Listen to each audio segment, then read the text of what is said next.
Hello, everybody. Good evening, and once again, a very warm welcome to the Poetry of Painting, a show where we try to combine poetry, art, all sorts of other things, and have some amazing discussions. First of all, I need to make an apology to dear friend Robbie Gray, who wrote a wonderful poem about one of my paintings for the 100th show, which was last week. And unfortunately, it arrived a little bit late and I didn't spot it before the show went live. So I'm going to play that for you this week. And thank you so much, Robbie, for that. And following that, we have a pre-recorded interview with Reese North. Both of these guests are Australians. So to save Reese getting up at something like 3 or 4 in the morning, we did a recorded interview the other day. Oh, hi, Rosie. Thanks for watching. Hope you enjoyed the show this week. I know you're really busy, so thank you very much for tuning in. So I'm going to start the recording, and just a very quick word that we do have our Blooms show coming up this weekend. So come along for a fantastic experience. I'll put the links in the comments afterwards. But thank you again to Robbie Gray. His poem will be coming up first. And then thanks again to Reese for a wonderful interview, which will follow Robbie's poem. I hope you enjoy it. Do please make some comments. I'll be replying to them as well. So thank you very much. And thanks for watching, everybody. So here we go. Let's bring Robbie onto the screen. Hi, Fiona. Robbie here. Congratulations on 100 shows. And I hope you really enjoy the poem that I wrote for you for your beautiful painting, After the Rain. I sent it to you. I hope you really enjoy it. And once again, congratulations on all your success. You're an amazing artist and an amazing person, and we absolutely love you. Take care, Fiona. Congratulations. Congratulations, Fiona, on 100 amazing episodes. I hope you have many more. This is a special poem I did for you. This is entitled After the Rain, after one of your amazing paintings. I had awoken on the bleakest of days. No present memories, everything just a haze. I'm in a place I don't understand. An unfamiliar world, a newfound land. As the fog departs and the clouds move away, the water is gentle, barely a sway. Before this moment, all I felt was pain, but my soul now cleansed after the rain.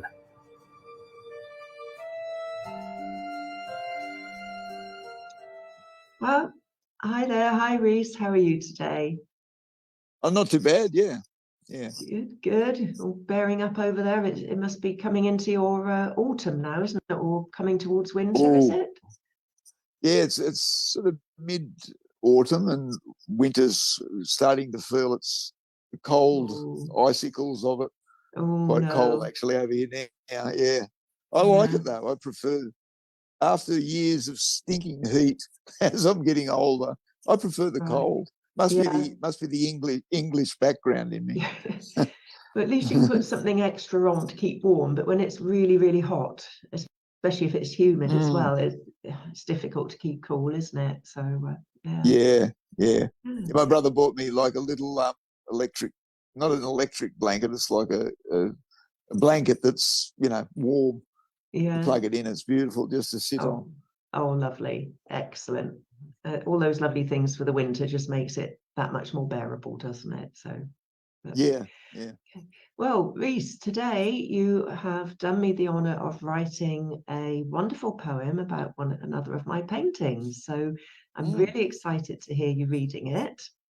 And would you like to tell us? Shall I share the image on the screen first of all, so that people can see it a bit larger? Yeah. And there we go. So hopefully you can see that. Yeah. So would you like to tell us a little bit about your poem and what the painting said to you and what it brought out inside you? Definitely. The first thing I thought, of course, was bushfire, because we've had massive ones over here. And I gradually just worked my way back. A number of other ideas occurred to me, like like war or something like that, but it just no, didn't fit. Just bushfire, and then I gradually felt my way back into the Australian context, and then the Aboriginal aspect of it, where they used to fire farm. And so I having lived with Aboriginals for 14 years, I was able to draw on a lot of that, what I'd understood from that culture. Mm-hmm. And then I came in that way and saw it from that angle, and then just moved through it. And then I didn't want to not describe the painting because I know I get pretty abstract with my responses. So I came in like seeing the blackness of the trees, and it was like the skin of the people. So I was able to enter, like make a sort of metaphor with that, and then gradually open up the landscape, what's going on inside it. As with all your paintings, what's not present, I seem to see clearly, and that suggested what was going on inside there. And then I thought of the environment around it, and so I brought in a close by valley where the fire stick farmers, they were called, who'd burn off the land to replenish it and renew it.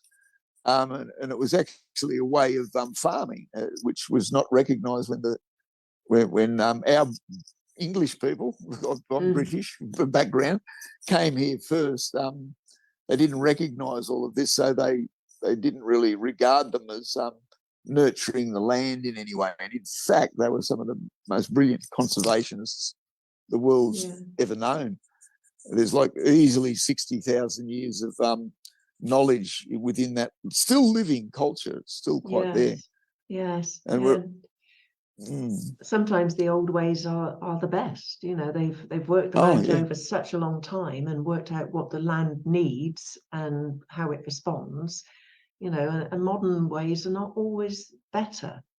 So they're more intensive and exhaust the land, I think, sometimes, and don't give it the chance to, well, as you say, to be conservation minded with it as well. But it's interesting you saying all of that. It just shows as well how each person brings something from their own experiences with them when they look at art. When they see a painting, you're seeing something because of your background and your experiences. You're seeing something completely different to how somebody in this country may see it. Thankfully, we've not had much in the way of fires, although last year we did have fires breaking out with the intense heat that we had, and possibly people being careless with leaving bottles lying around which magnify the light and cause fires and things like that. So but at the moment, thankfully over here we don't have to contend with the same level of bushfires that you do in Australia. So yeah. So would you like to, sorry, go on. And I also loved how fire and water were put alongside each other. So I made sure I engaged I looked upon it as a lake, and just what role it played in this.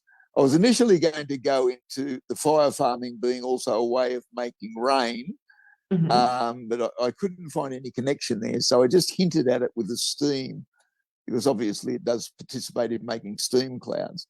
And then in terms of nurturing the environment, just the way there's certain seeds that need fire to open out, and also it would leave the land so replenished. So when they went through their walkabout cycle and they came around to next year, all that grassland would be grown back, and that'd be a hunting ground, because all the kangaroos and wildlife would be there for them to eat. And so there was a real logic behind the whole cycle. Plus, it stopped major bushfires like what we get over here now. Yes. So Aboriginal people are now being consulted for spot fire burning to stop these major bushfires we've been getting. Good. So it's another interesting aspect to it. Yes. Brilliant. Would you like to read your poem for us now? Yeah, sure. And I've named it. I named it after the poem. I call it the fire stick farmers. inspired by Fiona Hooper's painting, Sunset Drama. The trees are as dark as the skin of the people who nurture this land with flames of unerring love. Fire sticks lick greenery black. Crackling leaves release white, yellow and purple into an evening sky. A rainbow lorikeet plummets to earth, its wings too charred for flight. A platypus dreams in a tea-brown creek, safe in a womb of water. Hardwood seeds burst open to wait for a darker soil, rich in ash and humus and moisture. Deep inside a nearby valley, the echoes of a fire dance, of clapping hands and didgeridoos, of whirring tongues and humming tunes, a communion with spirits and forebears who live in another realm, who shape the patterns of a fertile world through law and song. A still lake mirrors the unfolding shape of the land. Red flames leap from leaf to fern to shoreline. Steam clouds rise into rarefied air, where invisible hands tend the renewal of an endless cycle of life. Magic, absolutely magic, Reese. I love it. Thank you so much. It does, all the things you were talking about, it just encapsulate that in one poem, which is beautiful. Yeah. I just think it's a magnificent painting. It really, I can't stop staring at it. It's brilliant. Yeah. And it's only 15 centimeters, about 6 inches square as well. It's quite a small one. Wow. Yes. Yeah. And so it's painted in oils on gold leaf on a canvas board.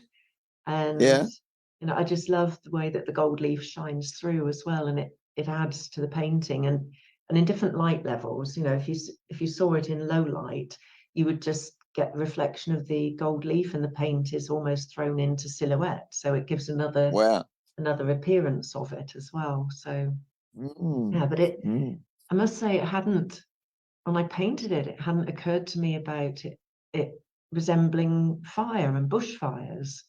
It was more the colors of the sky and how the clouds and everything can take on the colors of the sunset, and it's just, so hearing your interpretation of it is eye-opening. I look at it in a different way now and see something completely different when I do. So thank you so much for that. I'll stop sharing the screen for the moment now, so you can see you. That's great. Yeah, that's great. I love it when the poem can add another dimension to your painting, like exactly what you just said. Yes. And so I'm so glad it works that way, because I sometimes wonder if I'm taking too much of a liberty with, and then when I realise, no, it's not like that at all. It's really interpretation. It's very much a big part of it. Once you release your art into the world, it's sort of not yours. I don't mean that in any way, but it's sort of not yours anymore, is it?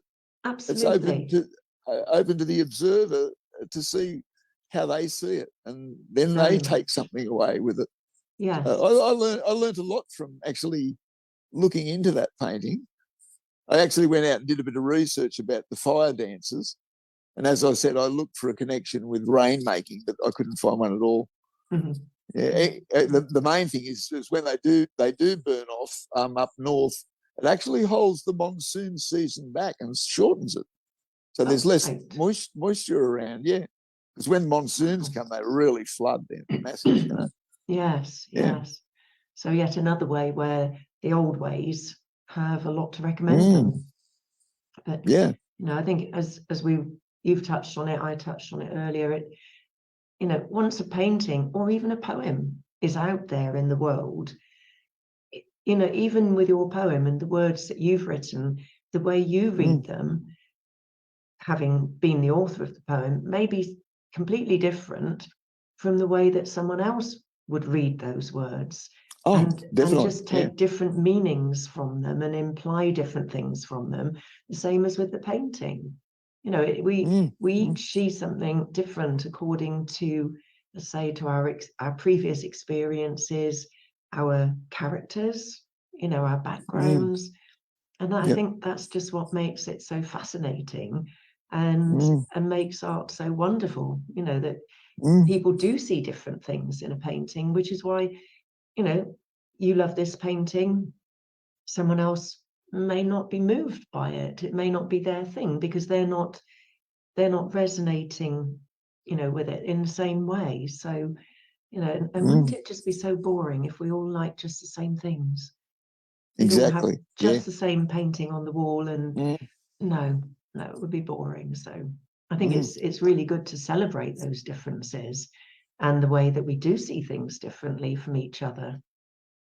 And look, we humans are quite amazing like that, aren't we? That we bring our own cultural baggage to whatever we do in our lives, and we can't get away from it. Like I tried to live in another culture and tried to be like totally absorbed in it, but my own culture always came in between, and informed me in different ways. And it was quite interesting to observe that going on within myself. And like when we go to another land, like when the British first came here, they started superimposing their own culture on the environment. I think that was it was a real pity that they couldn't have come in a friendly way. It started out that way, but the cultural clash was too. There were such totally different cultures that it was inevitable there would be a clash, and which is another level of storytelling, of course. But that cultural baggage, and it just affects everything we do. It does, and as you say, it is difficult to get over your own cultural background and upbringing. Years ago I went to China, which was absolutely fabulous. It was amazing. Wow. But one of the first things that we noticed was that the Chinese actually wanted to put us into the European or American restaurant in the hotel. We said, no, we want to eat with, the local people, with the actual Chinese people in that restaurant, which we did. And, it was eye-opening, just, the difference between real, genuine Chinese food there compared with what we buy as Chinese food in a restaurant over here. Very different. It has to have been anglicized, I think, to be here. And I know China's a fast country, so the cooking in one area will be very different from between the north and south, I'm sure. But it was very different from what we have here. And I think, well, you're traveling somewhere else, you want to see the beauty of the land, but also it's finding out about the people and the way the people live, and the customs and the traditions of that country, rather than just going with our own customs and traditions and just looking at the scenery. To me, it's more immersive than that when you travel, to actually understand more about the place that you're visiting by being open to the way that other people do things. Which, obviously you, with living with the Aboriginal people for 14 years, you must have learned an awful lot in that time. It opened up all different spaces of consciousness in me, and I now reflect on this land as through your painting in a very different way. I see a lot more of the landscape than what I did when I just stayed encapsulated in my own community here in Newcastle. Once I broke out and then met up with Aboriginal people, fell in love with an Aboriginal woman, married her. I was with her for 8 years. And then she took me all around her country. We hitchhiked all around Australia up to Broome and back. And it started out with an old fellow actually adopting me into his tribe. And then like 6 years I was with him. And then he got with my wife's sister. So we travelled together. So that old fellow was still with me the whole 14 years. Oh. That I was the 8 years with my wife, if you follow the maths of it, simple arithmetic. But and he was an old lawman, When I say law, there's LORE, that's why I say law and law. Yes. There's law, the storytelling, the song lines behind the land, and then the law, which is what's taboo, what's not, what's okay to do, that sort of stuff. Yeah. Yes. I better explain that for the audience, not seeing it on the page. Yeah. Oh, well, they will do when the video goes out, because I'll make sure I've got the words there for them as well, because great. Hearing you read it and reading the words at the same time for me is brilliant, because I think I get a deeper understanding, certainly with things like law and law, which do sound almost the same. And seeing it on the page really helps. But yes, that's a good explanation to give that one. But so a lawman is not like a sheriff in the Wild West, is a storyteller. So yeah. But he was also a lawman as well, the LAW. So he enforced the law of anyone who broke cultural taboos and all that sort of stuff. So he taught me a lot. He was quite a powerful man within. It was like well known all around Australia, even though he came from his Walbanga tribe down on the south coast, in Walbanga area, that is down there. Yeah. Right. Wow. And so would he have travelled?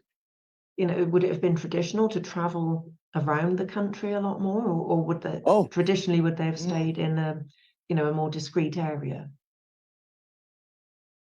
Well, within their own territory, they walk about in that area, but others would, they had trading routes, and each time they crossed a boundary into another person's land, territory, they would meet, they'd have corroboree, they'd share, they'd talk with one another, they get permission to go through, and they get the walk through, and then they'd take them to the next boundary, and the same thing had happened there.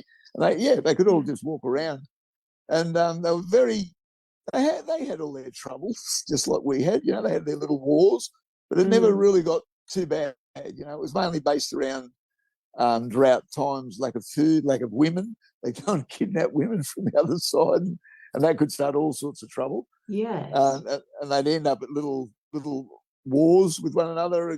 The minute somebody got really badly hurt or killed, they would just stop and sit down and talk about it and stop it getting any worse. They knew escalation was not a good thing. Good. And it was quite amazing how the different ways they learned how to cooperate with one another, the different tribes. So they're quite different lingo as you cross tribal boundaries. But I think there must have been a bit of a universal language amongst them too. Yeah. I'm not sure on that, but it's a feeling I got. Yeah. And he was everywhere, all over Australia. In the modern day world, of course. Yes. In the older days, it would have been a lot stricter. And plus their boundaries for their own territory was determined by the spiritual areas from where they were born. Their totems came from there.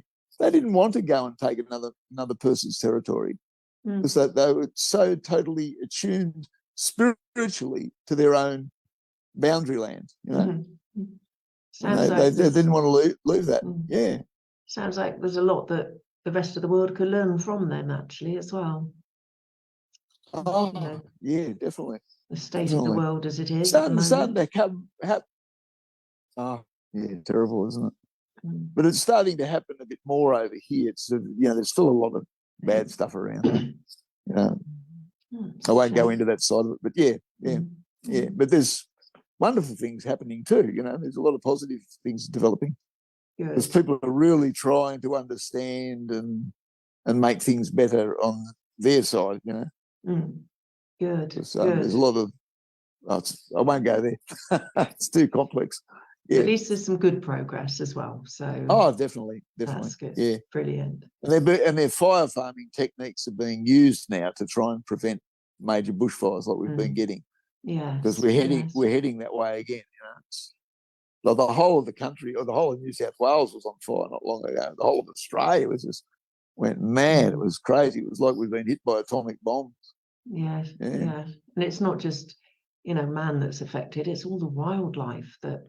I find that very upsetting. That man is causing not man entirely, because, you know, obviously with the heat and that, but then you could argue that the climate change is, you know, down to man as well, you know, and definitely. things that we're causing that's affecting not just us, but affecting all the wildlife as well, you know, and I just find that very, very upsetting that, you know, man is such a selfish creature overall that, you know, and I'm not saying everybody's selfish, obviously, but the human race as a whole has you know, just taken so much from this planet and not always given it even anything back and thought about the future. So and that's two of your paintings now that have taken me to these sort of issues.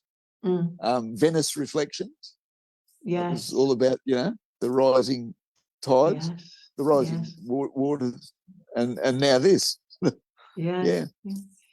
And it's not going to be the last one. I think there's another one in the pipeline, and we'll have to keep you lined up with other ones ready to keep you going. So what else is happening for you?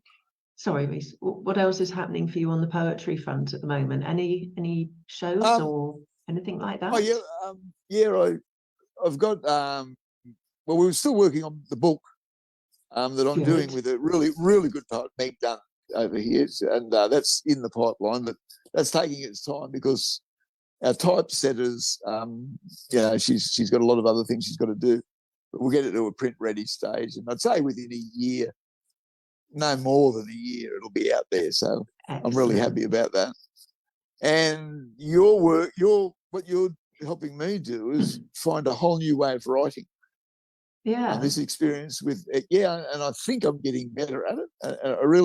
It's really quite a discipline, and I love it because of the restrictions and the discipline is making me look at writing in a very different way again. So I really thank you for that. It's great to be doing this show. Well, I thank you. I mean, with all the poets that have written about my work, I just feel it's such an honour that to have you writing about my paintings and collaborating. You know, it's a joint thing. I get so much from it, from hearing your poetry, and hopefully, as you say, you know, it's developing your style in different ways and making you think differently at times. So, you know, if we can all benefit from it, and hopefully everybody who's listening, hopefully will be enjoying it and benefit from it as well. So, you know, win-win-win situation with it. Yeah. You know, so it's great. It's the nature of art, isn't it, really?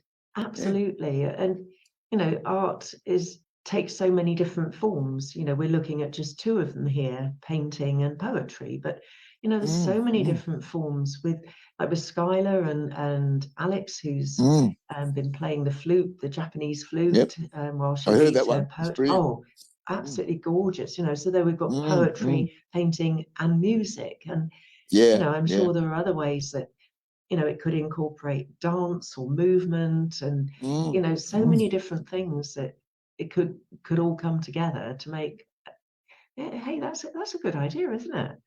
It is. How many different artistic disciplines could we get together, you know, in one place for a painting, poem, music, and so on?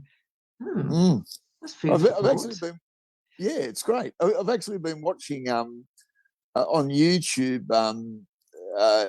He's a somewhat controversial figure, or he's dead now, but I loved his work. Charles Bukowski. He was an American writer, very harsh stuff, but wonderful poetry he was writing. And he did one, you can go and hear Bluebirds one, if you want to go and look at it. And it's actually got an actor going through, it's got Charles Bukowski, or someone reading the poem. I don't know if it was Charles Bukowski, but anyway, reading the poem. You're getting the words, the text on the screen, and then you've got music going with it, and this actor acting out each emotion within the poem in really good scenery that was what's the word, relevant to what was being said. It really got the sense of the desolation and the beauty, and it was magnificent. It just brought the poem so much more to life when it was done that way, like what's happening with your paintings. And then what Skylar did with the flute as well was terrific. Absolutely. I love that piece. She sent it to me and I listened to it. because I missed some of these. I don't know where they get to. Yeah. It was absolutely brilliant. And I had a friend who was a fine arts lecturer at uni invited me into one of his things with doing poetry to music. 61-minute waltzes, which had been composed by Andrew Ford, who's quite a well-known composer over here. And I got involved in that one. So I wrote poems, and I had to do it within a 2-inch by 3-inch square because it was going to be projected on a wall while the guy played the pianos. Not just me. I got 10, another guy got 10, and then 40 artists painted to them. So you got paintings and poems to the piano music because they were beautiful waltzes. 61-minute waltzes. Yeah. Brilliant. So that was an eye-opening experience, not unlike the ekphrastic stuff. Yeah, sorry. Unfortunately, talking about 60 times 1 minute, we haven't done that long yet, but we are at the end of our time for today, I'm afraid, Reese. So wonderful. Thank you so much. Yeah, it has absolutely flown by as normal. Really enjoyed our talk. And thank you everybody for watching and being with us. And I look forward to seeing you all again next week for another edition of the Poetry of Painting. Take care, everybody. Thank you. Thanks, Reese. Take care. See you all. Bye. See you, Fiona.